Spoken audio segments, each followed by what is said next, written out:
Hi, I'm Logan, the 64th Gear Jammer Skeele. Today, I have something special to review, so smash the like button to see this giant machine that had its origin in Australia. It's harvest time, one of my favorite times of year. The sweetest crop is ready to harvest in Louisiana, sugarcane. Have you ever had a stick of sugarcane to suck on? I have. It is so sweet. I digress though. Today, I want to talk about the Sugarcane Harvesters. For this, we have to journey to Australia. You see, mechanical sugarcane harvester was first thought of, invented, and developed in Australia.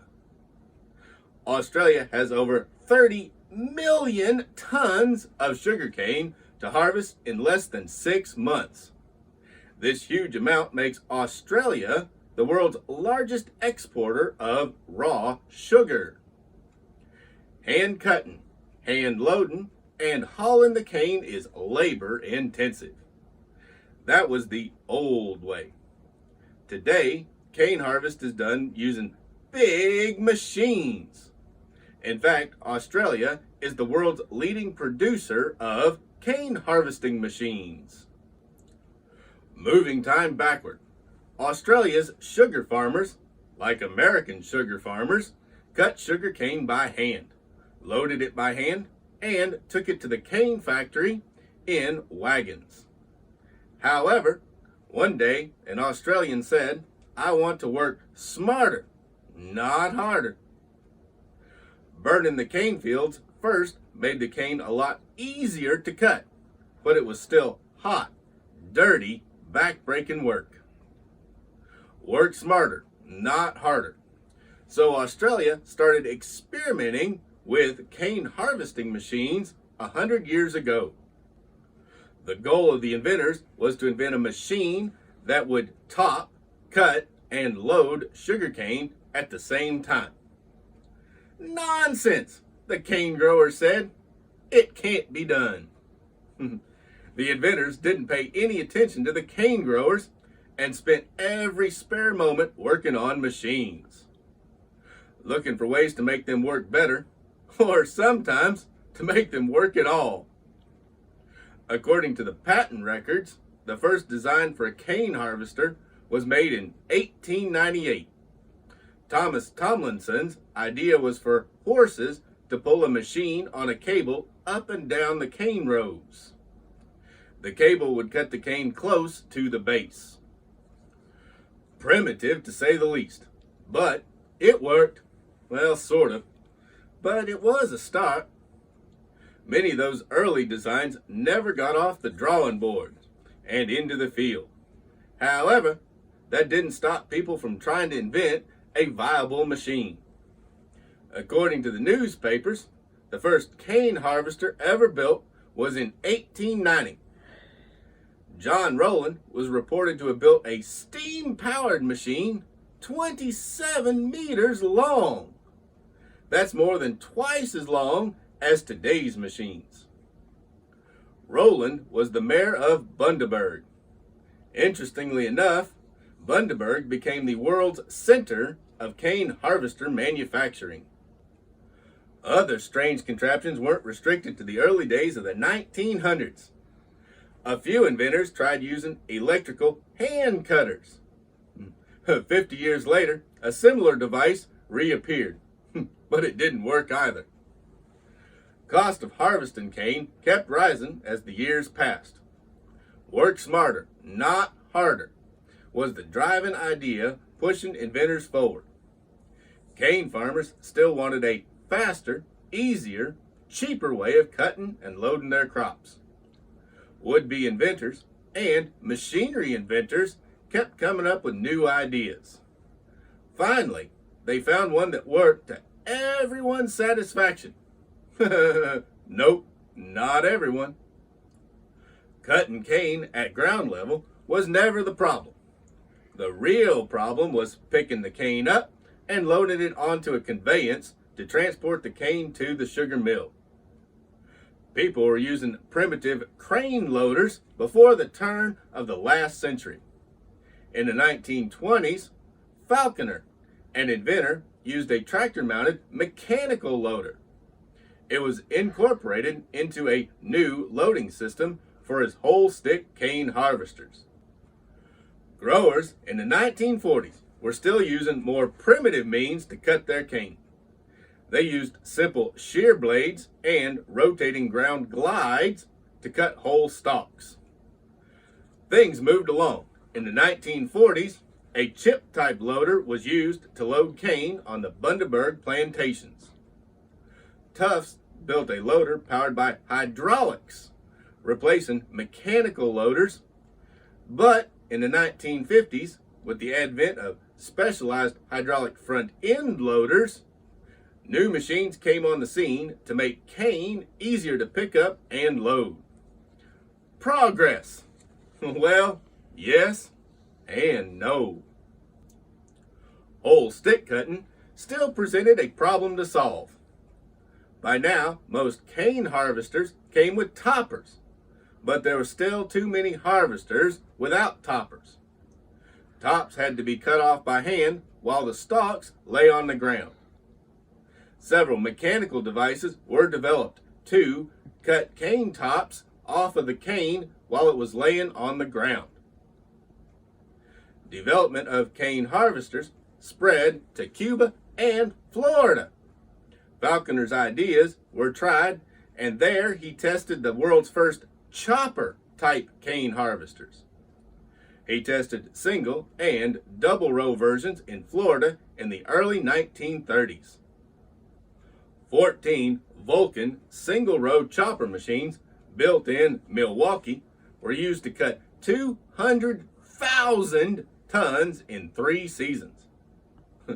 30 years later, Falconer's ideas were applied at MCI by Larry Maloney. Larry Maloney became the most successful commercial manufacturer since Falconer. About the same time, Ken, another inventor, had gone to Massey Ferguson and had Massey adopt a similar approach on a commercial scale, and that opened up a whole new chapter of mechanical harvesting. Mechanical harvesting of cane really took off in the 1960s. The sugar industry was at a crossroads. Should the industry stick with whole stock harvesting or change to chopped harvesting as machinery manufacturer Massey Ferguson had developed? No single family made a bigger contribution to cane harvesting than the Tufts of Bundaberg. In 1940, the Tuft family built a mechanical loader and then a harvester. Harold and Colin Tuft harnessed the magic of hydraulics and built a revolutionary new kind of loader, which could be fitted onto a truck or a tractor. Massey Ferguson developed a commercial chopper harvester about the same time. Massey's approach eventually caught on, especially in the wet north where the gang system of hand cutters operated. Because of this machine, Massey Ferguson captured more of the market. Massey Ferguson and the Tuft brothers fought over dominance of the cane harvester market. Other inventors were in the market, but in the end, Tuft brothers came out on top. The Tuft brothers developed a company which was to become the world's biggest designer and manufacturer of cane harvesters. The Tuft brothers built countless machines over the years and sold them all over the world. And of course, Tuft brothers eventually became Austoft, the public company. Now, Austoft is owned by Case IH, and I'm going to head on over to the quarry to talk about Ertl replicas of Case IH Austoft SugarCane Harvesters. And here we go, guys. This is the Case IH Austoft 8800 one-row sugarcane harvester. It's a 1/64 scale die-cast model from the Ertl company. It has a lot of plastic parts on it though, but most of these models do because there's just not enough demand to make all the parts in die-cast. This is the tracked version and it runs on tracks. They also have a wheeled version, but for most places they don't really run the wheels because the ground is just too wet, so they use tracks. Now, here we go. Let's pick it up. Wheels are used in some places, but not everywhere. It has pretty well rolling tracks. They are rubber tracks, not metal. They're just rubber tracks, so they will probably dry up and crack at some point. It has beautiful Case IH graphics on the main separator, which throws out the shaft away, and then there is more Case IH graphics on the separator up there on top of the elevator, which also throws out shaft. Gotta have, that's the secondary cleaner. The primary, most of it comes out of that one. The elevator, it rotates because it dumps off to the side instead of behind on these machines. It has grab bars up here, Case IH Austoft graphics there, 8800 there, and then here is the ladder to climb up on it. There's also a black bar here which helps protect the tracks from stuff getting in them. Sugarcane is a messy, messy crop. It has a detailed cab interior with just a seat, not super detailed, but this thing here is a joystick controlled machine because it is a tracked machine. Cab glass, and then a plastic top. There's a windshield wiper on the front of the cab, headlights up on top of the cab, and maybe you can see it right there. It has the Case IH logo. Here you see the augers, which help straighten up the cane rows so that it feeds in properly. There's no detail for the intake where the cane gets pulled in and shredded. It does have the topper unit, and it raises and lowers just like it should because you have to adjust for the height of your cane, which cuts off the green tops to the cane. And the little cutter wheels, they do rotate. So that's kind of cool. Over on this side, you've got another one of those bars which helps protect the tracks, the rubber tracks, Case IH Austoft logo, 8800 logo, ladder, grab bars and handrails. That way you can walk around and work on this machine safely. There's more detail for the head.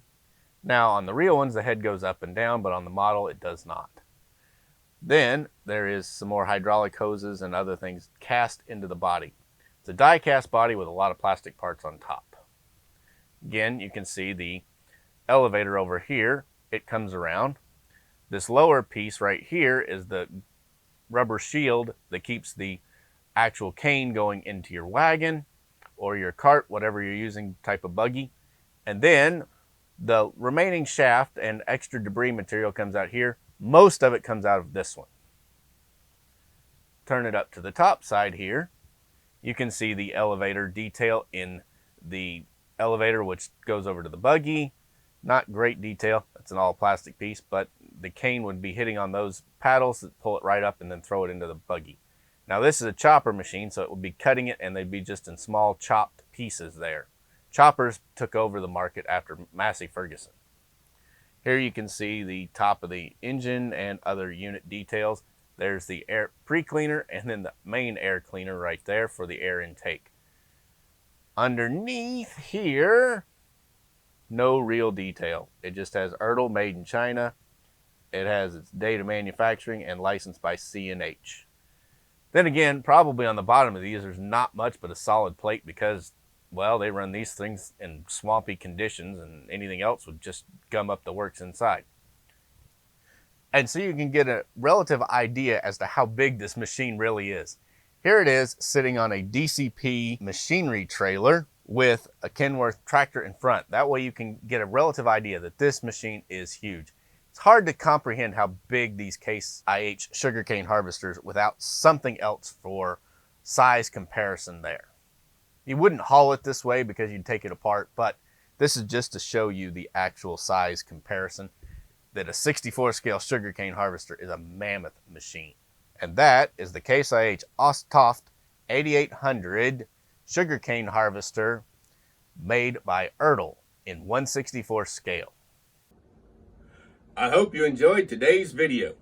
Sugar, the sweetest substance on earth. Imagine a steam-powered harvester built in 1890. A sort of workable mechanical harvester built in 1898. All that back-breaking, hot, dirty work hand cutting and loading cane, replaced by giant machines that move through the sugar cane, cutting, topping, chopping, and loading the cane in one pass. Wow, now that is progress. Thank you for watching. I'm Logan, the 64th Gear Jammer Skeele, and I'll be back soon with another product review. So go on and subscribe so you don't miss it.